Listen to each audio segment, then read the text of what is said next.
Okay, so in today's video we're going to have a look at using the sine rule.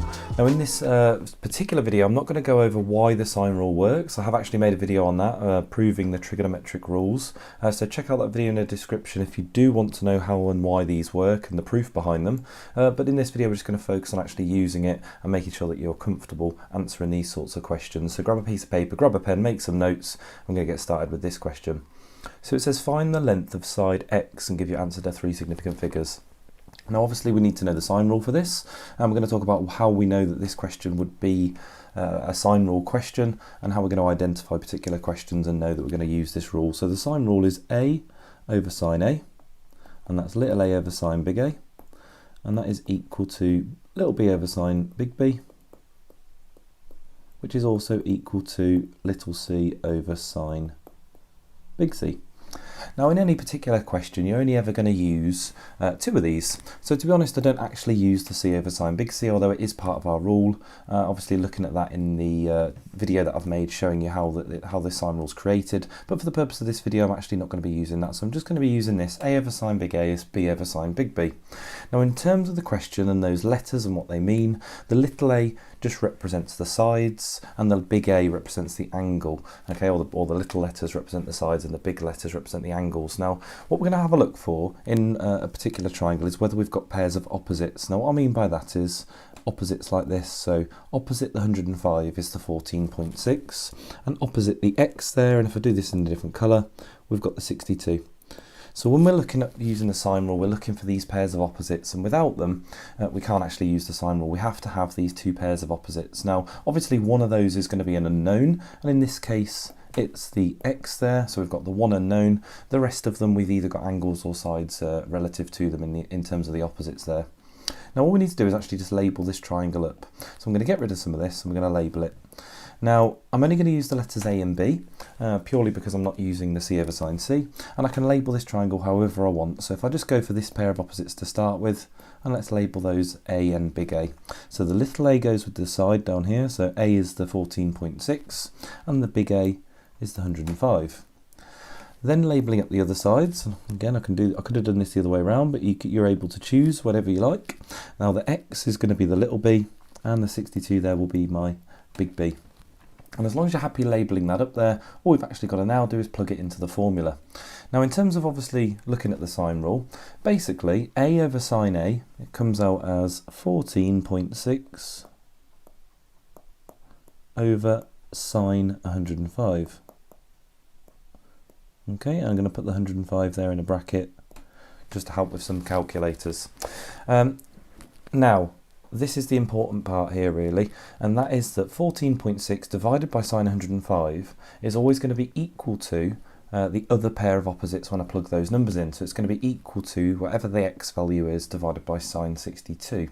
Again, I've gone over the explanation as to why that happens in the video that I've mentioned in the description, but all we're going to have to do now is just make sure that these balance. So we've got 14.6 over sine 105, and that has to be equal to x, which is my little b, over sine 62. And again I'm going to put that into a bracket. And again, obviously, this is a calculator topic, so you will need your calculator to hand for these questions. So we've got 14.6 over sine 105 is equal to sine x over sine 62. Now I can type in 14.6 over sine 105 if I want. I can type that into the calculator. And if I type that in, 14.6 on the top and sine 105 on the bottom, and I press equals, I get quite a nasty decimal. It's 15.11503223. Now basically we need to find the value of x that's going to make that equal. Okay, and we could obviously do lots of trial and error there. You could keep plugging in numbers until you get that same value, so you could write it down and just keep on going. Or we can save a bit of time just by rearranging this equation. So if I want to rearrange the equation just so it says that it equals x, so I can plug it all in one go, I need to get rid of this sine 62 on the bottom. And I can do that quite easily. I can just times both sides by sine 62. There's two ways you can do that. Obviously we could work out this part here, which comes out as 15.115 and a few more decimals. So I'll just put a little dot dot dot. Okay, and then we could times it by sine 62 to remove that divide by sine 62 over there. Or I could just remove it all in one step and type it all in one go. So it's completely up to you. Either work out what's on the left there, 15.115, and then times it by sine 62, or as what I'm going to do here, I'm just going to write it all in one go. I'm going to times this sine 62, and it's going to put it up here on the numerator, remembering you're timesing fractions there. If you times a fraction by anything, it affects the numerator there. So if I do that, we get 14.6 multiplied by sine 62. I don't have to put the multiply in, I can just put sine 62. So 14.6 sine 62, all divided by sine 105 equals x, and obviously x is what we're looking for there, so all I've got to do is type that in. So press your fraction button. If you don't have a fraction button, obviously type in what's on the top, press equals, and then divide by what's on the bottom, but hopefully you've got your fraction button. So 14.6 sine 62, don't forget to close your brackets, and sine 105 on the bottom, and again closing the bracket. And if I press equals there, I'm going to write that over to the left. We get x equals 13.3457. I'm not going to write down all of the decimals here because it does keep on going, but it wants it to 3 significant figures there, so I just need to obviously round this question. So that second 3 is my third significant figure, so my final answer will be 13.3, and off I get my units, centimetres, and there's our final answer, 13.3 centimetres. Okay, so lots of things to be thinking about there, obviously, when we're looking at the sine rule.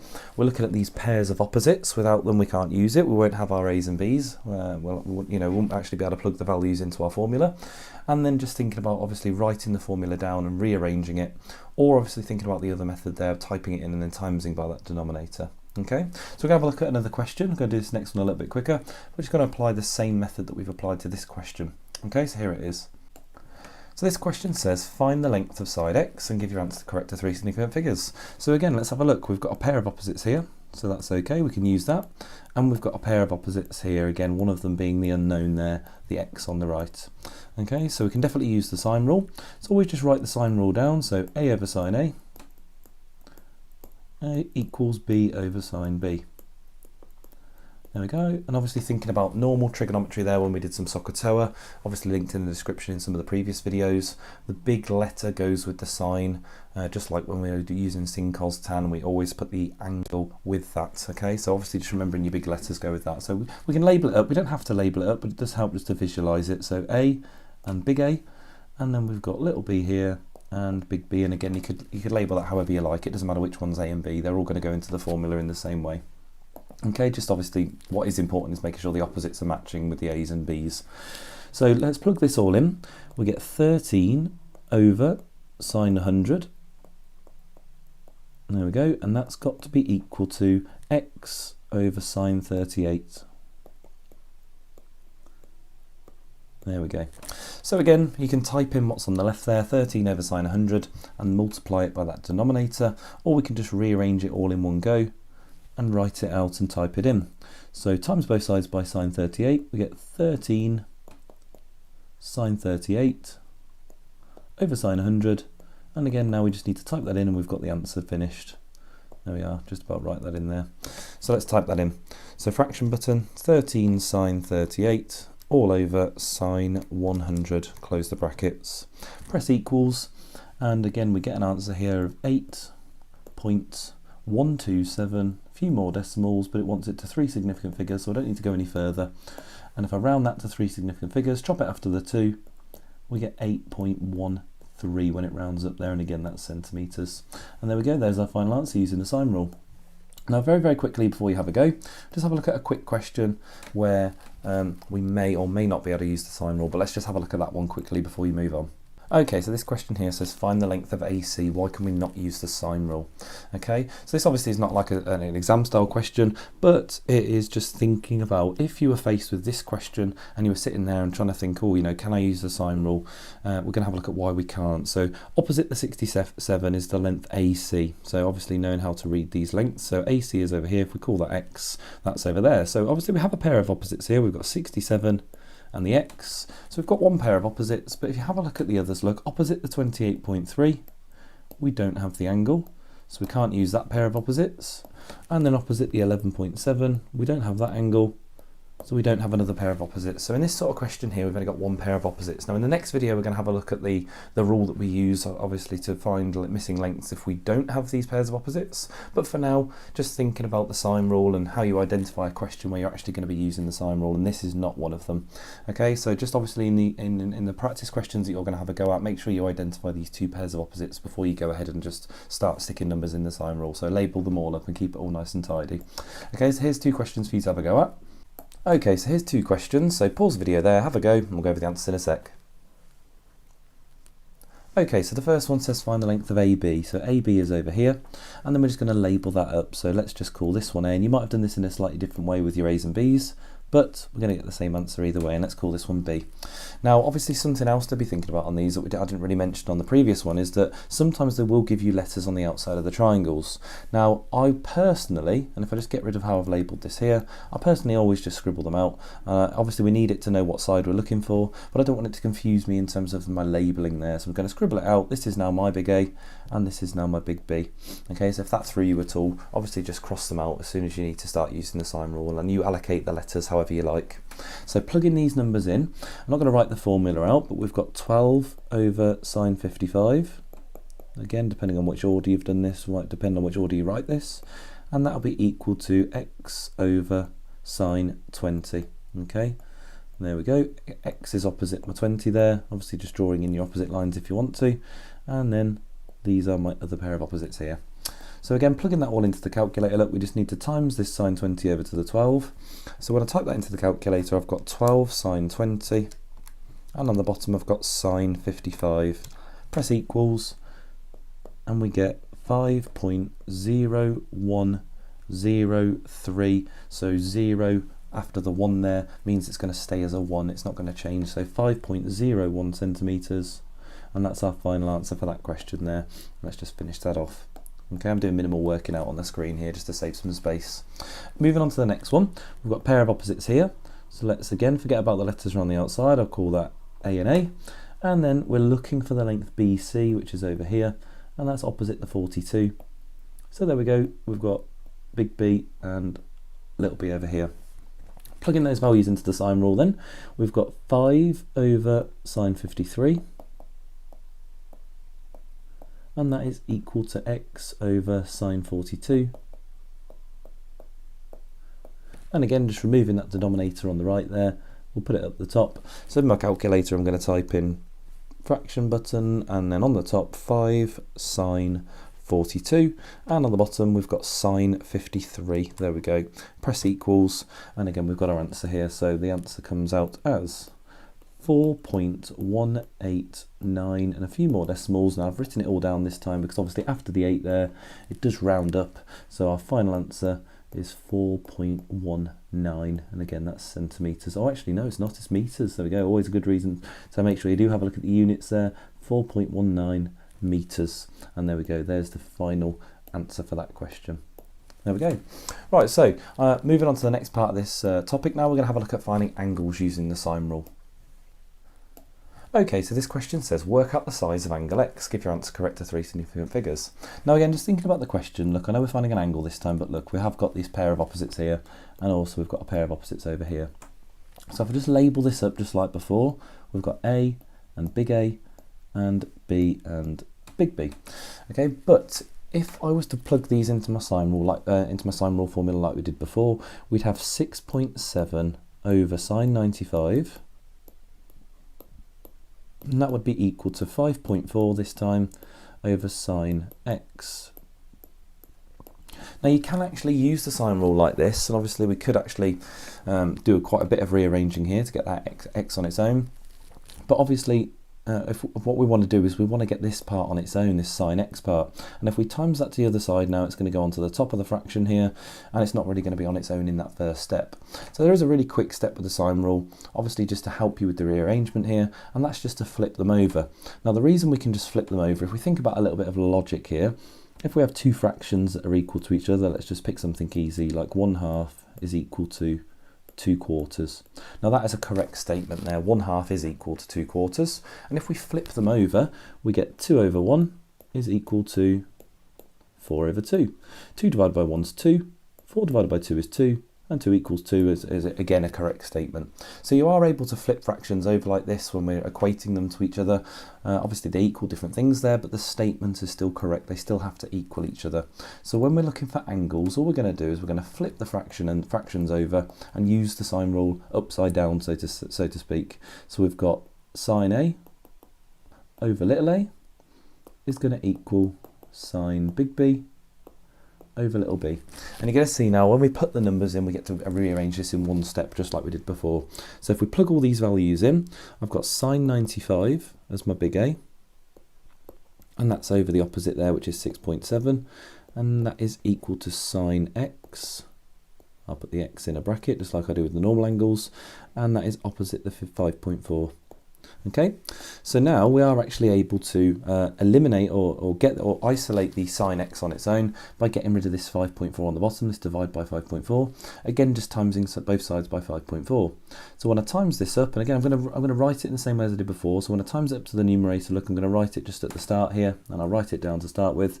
So that would give me 5.4 sine 95, and that's over 6.7. And that now equals sine x. There we go. So not got the x on its own, but it does equal sine x. Now if I type all of that into the calculator, let's see what we get. So let's type all of that in. So on the top I've got 5.4 sine 95, and on the bottom I've got 6.7. And if I press equals, let's see what we get. So I get quite a long decimal. So we've got 0.802903, and you know, we're not going to write it all down. I'm just going to leave it on my calculator screen for the moment. But that is what all of this little bit on the left here equals when I type it all in. Now obviously that equals sine x. It doesn't equal x, it's not our answer. So that equals sine x, and I'll put the x back in a bracket. Now, this should hopefully link through to normal trigonometry when we were looking at SOHCAHTOA. If you want to separate these two parts out and obviously figure out what x is, we can do the inverse of sine. So I can press that shift sine button and it will do the inverse, and that will help me just to figure out what x actually is and not sine x. So obviously thinking about your normal trigonometry there, press shift and then sine, and you get this sine minus 1, your inverse sine. Okay, and we're going to do the inverse of this value here that's on your calculator. So that'll be the inverse sine. I'm just going to press the answer button. So I'm just going to write ANS here rather than that decimal. But obviously that is just that decimal there that I'm writing in the bracket. You can feel free to write it all in if you want, but it seems like an unnecessary step when we can use our calculator a bit more efficiently here. So shift sine, ANS, which is next to the equals button, close the bracket and press equals, and it gives us the size of the angle, which is 53.408 and a few more decimals, but again it wants me to round it to 3 significant figures, so I can chop it after the 4, and we get 53.4, and that is degrees. So as you can see, very similar to when we are finding side lengths, except we obviously have that final step where we use the inverse, and that's just like we do with normal trigonometry when we are looking at right angled triangles. So very similar steps, obviously just this final step of using the inverse to find the amount of degrees that we're looking for, and let's have a look at some questions for you to have a go at. Okay, so there's 2 questions there looking for angles using the sine rule. So obviously label up your triangles, identify your opposites, plug it into your formula, and don't forget to use your inverse sign at the end when you're finding the size of the angle. Okay, so pause the video there and we'll go over the answer in a sec. So angle BAC. Now angle BAC is up here, so this is the angle that we're looking for. That B is not very clear there, but there we go.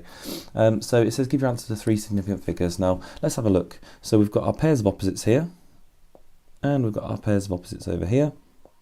So I'm going to call this A and this little a, and we'll have B and little b there. Okay, so labelling this up, and it doesn't matter if obviously if you've labelled it differently again, but we've got sine 43 over the opposite to that, which is 14, and that is equal to sine x over the opposite to that, which is 20. And then again we've just got to rearrange this, so let's get the 20 up to the top. So we have 20 sine 43, 20 sine 43 over 14, and that equals sine x. Now if I type that all in, let's see what we've got. So fraction button, we've got 20 sine 43, and on the bottom 14. Press equals, and we get 0.9742. Obviously we're going to do the inverse of sine again, so I'm going to do sine minus 1, shift sine, and then in there we've got 0.97428 and a few more decimals, and this is why I'm going to use the answer button because I don't really want to be typing all of those numbers in. And let's see what we get for that. So shift sign, answer, close the bracket, and it comes out as 76.9779 and a few more decimals.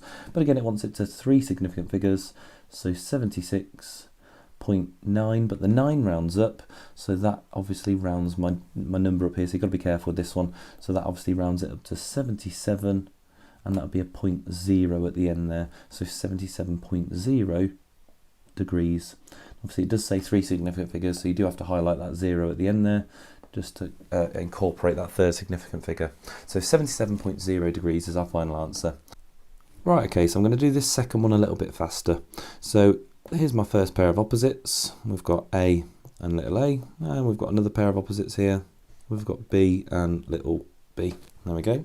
So if I plug these into my formula, let's have a look. We've got sine A, which is sine x. So we've got sine x over 10, opposite to that, and that equals sine 60 over, opposite to that is 15. Now if we rearrange that, we've got 10 times sine 60 on the right, so I'm just going to move that with a little arrow here, and I'm just going to type that straight in. So we've got sine x equals, and on my calculator, 10 sine 60, and on the bottom we've got 15, and that comes out as 0.5773, a few more decimals, so 0.5773. I'm not going to round it, I'm just going to put a few dots there, and then I just need to do the inverse, so sine minus 1, and I'm just going to put answer here. There you are, sine minus 1 of the answer.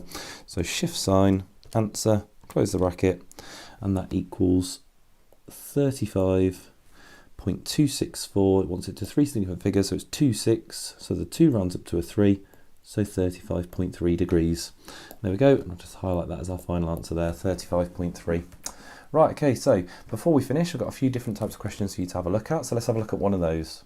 Right, so this question here says calculate the length of DC. Now there's 2 triangles here put together. We've got a triangle on the left there, ABD, and we've got a triangle on the right there, that right angle triangle BDC. Now obviously if we've got a right angle triangle involved, we could have to use some Pythagoras or some Tutor in this question, but we'll just have a look and see what we can find. So we're trying to find the length of DC, which is this length just here. Now at the moment we've not got enough information to sort of move around the triangle. The right one there we've only got an angle, no lengths, and the left one there we've actually only got one angle and one length, so we're going to have a look and see if we can find anything else.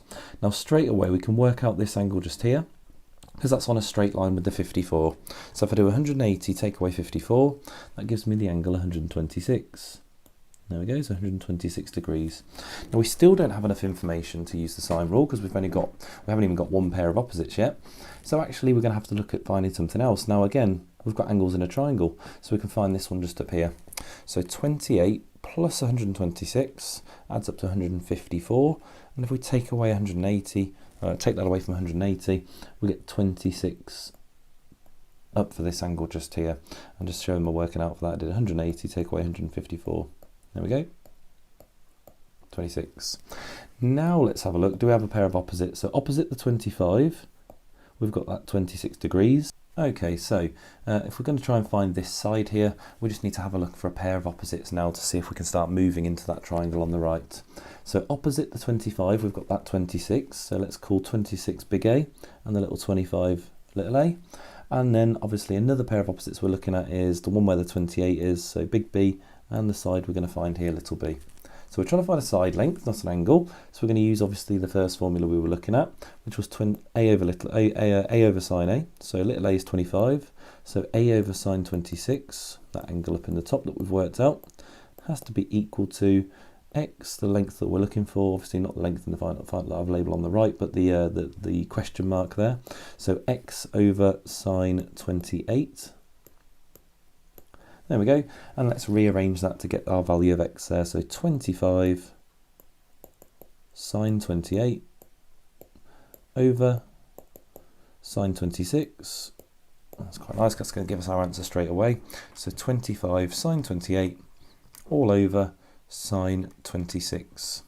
Press equals, and I get the value 26.77 and a few more decimals. It doesn't say how to round it in this question, so I'm just going to round it appropriately. We're just having a look at actually how to approach this question, but we've got 26.77 for this length just here, and I'm going to leave the answer on my calculator, so 26.77. Now looking at that triangle on the right now, it's a right angled triangle. We've not got enough lengths to think about using Pythagoras, so we're going to have to think about another way. So we're going to have to look at using some SOHCAHTOA here. It's obviously thinking about SOHCAHTOA as well. So opposite the 54 is the side we're looking for, so that's our opposite side, and we've just worked out the hypotenuse of that triangle. So O and H is in our sine formula, thinking obviously about your SOHCAHTOA as well here. So we're trying to find a side length, we're trying to find the opposite, so we're going to times S times H. So we're going to do H, which is 26.77, multiplied by sine 54. There we go, using a bit of SOHCAHTOA, and let's type that in. I've already got the answer for the 26.77, so I'm just going to times that straight away by sine 54, and it gives me the answer 21.66. I'm going to keep it to 2 decimal places, and it is all about meters. There we go, so 21.66 meters, and there's the final answer to that question. Obviously just rounding it however we would be asked to in a particular question. So something a little bit different there, thinking about obviously your Pythagoras or SOHCAHTOA and whether that might be involved in a question, but also thinking on the left there about some missing angles in the triangle or on a straight line to actually get those angles that you need so that you can get your pair of opposites. Now I've got one last question for you to have a go at, which is a similar sort of style to this question, probably a little bit easier, but a similar sort of style question where you're going to have to use the sine rule and potentially something else, and thinking about how you're going to approach that. So here it is. Okay, so this question says calculate the length of x and give your answer to correct to 1 decimal place. So have a go at this question, pause the video there, and we'll go over the answer in a sec. Okay, so the question on here, we've got a right angled triangle on the right and a non-right angled triangle on the left. So we're going to think about how we can use the sine rule to work out that length of x there, but just looking at that triangle, we've not got a pair of opposites at the moment. Now what we do have is, just thinking about just some of the basics here, we can work out this angle here, because at the moment we've got 40 and 65, and if we add those up, that's 105. So to work out this angle here, we could do 180, take away 105, and it will give us 75 degrees, so 75 degrees there. There we are, and that's obviously opposite the side that we're looking for, so that's going to be helpful. And then potentially if we can work out this side, that's going to be opposite this 40, so we've already thinking about how we're going to get a pair of opposites for that triangle. Now that triangle on the right, we've got 2 lengths, we've got 13 and 5, we've got no angles involved, so we can't use SOHCAHTOA, but we can use Pythagoras. So we're trying to find one of the shorter sides, so we can do 13 squared, take away 5 squared, and we'll work that out and square root our answer. So it's 169 take away 25, which is 144. Quite nice, because that square roots to a nice whole number. So the square root of 144 is 12. So that length there is 12, opposite the 40 degrees. So if we type this all again back into the sine rule, let's have a look. We've got 12 over sine 40. And that's equal to x that we're looking for over sine 75, the angle there that we found that's opposite, so sine 75. And again, if we rearrange that, so times that 75 up to the top here, and we get 12 sine 75 divided by sine 40. And I can type that all straight into the calculator, so 12 sine 75 divided by sine 40. There we go, and that equals 18.03 and a few more decimals. It wants it to 1 decimal place, so that would be 18.0. Another one of these sort of strange questions where we have to incorporate the 0. So if I write that all over here, we've got 18.0, and that's all about centimetres. There we go, so there's our final answer, making sure that's to 1 decimal place. There we are, and that is the end of using the sine rule. So hopefully that was helpful. If it was useful, please like, please comment, please subscribe, and I'll see you for the next video where we're going to be looking at the cosine rule.